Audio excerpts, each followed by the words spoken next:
بسم الله الرحمن الرحيم والحمد لله رب العالمين والصلاة والسلام على رسول الله. Your Excellency, Mr. President, Chairman and CEO of DB World, Mr. Sultan Ahmed bin Sulaim, Director General of Abu Dhabi Development Fund, Mr. Mohammed Al-Suwaidi, Ministers, distinguished and honorable guests, all protocols observed, ladies and gentlemen, Assalamu alaikum wa rahmatullahi wa barakatuh. Today is another historic day of the long history of Berbera. Berbera is one of the most ancient ports in the world. Ships from every era called upon it. It was used by the Egyptian pharaohs, the Greeks, the Romans, the Persians, the Chinese, the Turks, and later by the Europeans. The international interest in the port of Berbera stems from its location. It's a natural harbor that lies on the crossroads between Europe, Asia, Africa, and the Middle East. About 1/3 of the world's maritime traffic passes through the Red Sea off the port of Berbera. It attracted the attention of both ship captains and army generals over the centuries. The port is not just a facility of strategic interest to international businesses and governments, it's also a vital national asset. It's the primary port of Somaliland, the main exit and entry point of our exports and imports, and the principal source of revenue for the government.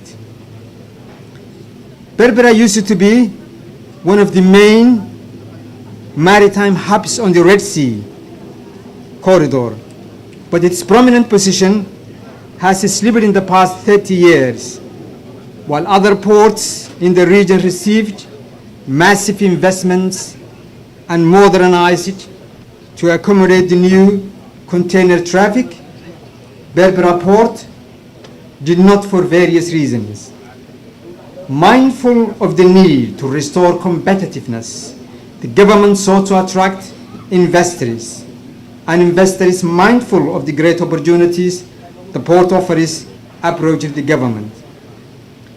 It's this mutual interest that brought us together, that brought DB World and Somaliland together.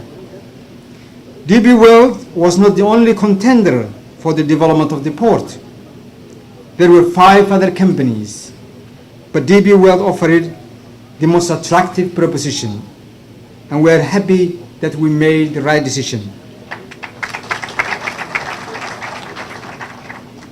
After a long and hard negotiations, a historic agreement was reached in May last year. The deal consists of 2 components: the expansion of the current port and the establishment of a free zone. We believe that the deal brings with it many benefits to both sides. It gives DB World a strategic port at crossroads of international trade and a gateway to landlocked East African countries. It offers Somaliland massive investment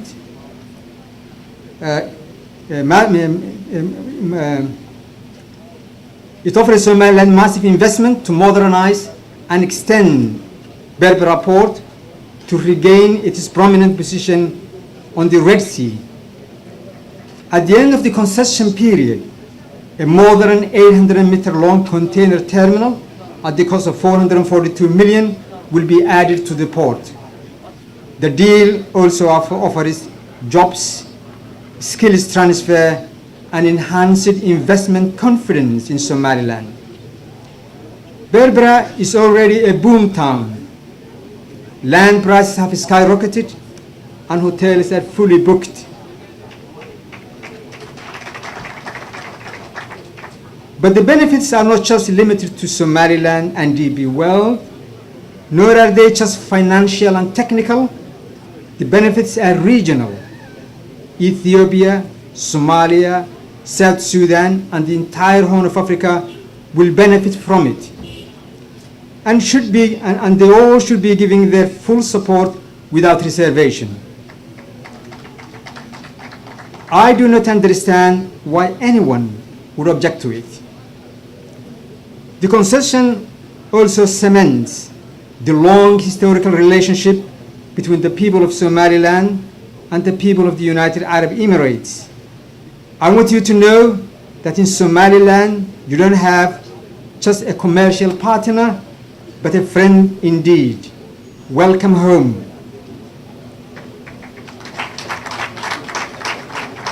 Finally, it's important to note that we would not have a deal to celebrate today without the commitment of the negotiating DB World team under the leadership of the chairman, Mr. Sultan,